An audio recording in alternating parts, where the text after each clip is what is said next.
మీరు వెళ్ళొద్దండి, అక్కడ వాళ్ళు గ్యాదర్ అవుతున్నారు, లా అండ్ ఆర్డర్ ప్రాబ్లం వస్తే అన్నారు. మేము ముందుగా ప్రకటించుకుని మేము వెళ్తున్నాం. వాళ్ళు గ్యాదర్ అయితే మేము పారిపోవాలని చెప్పండి. ప్రజాస్వామ్యంలో పోలీసులు ఎవరి పక్షాన ఉన్నారు? మా పక్షాన ఉన్నారా? న్యాయం పక్షాన ఉన్నారా? పోలీసులు తెలుగుదేశానికి సంబంధించినటువంటి కార్యకర్తలు మమ్మల్ని కొట్టడానికి ప్రయత్నం చేసి మమ్మల్ని వెళ్ళకోకుండా నివారించేటటువంటి పరిస్థితుల్లో ఇవాళ ఈ రాష్ట్రంలో ఉందంటే ఈ రాష్ట్రం ఎక్కడికి పోతుంది? మేము వెళ్ళింది ఎవరు? కార్యకర్తలు వెళ్ళామా?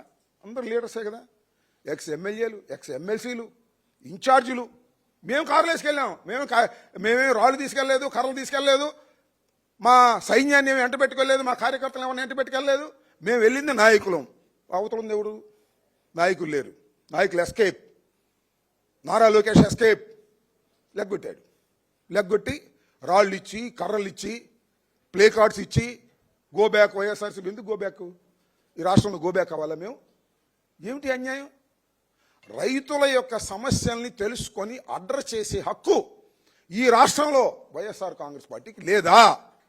అమరావతిని మేము వ్యతిరేకించమా మావిగన్నా, that is a different matter.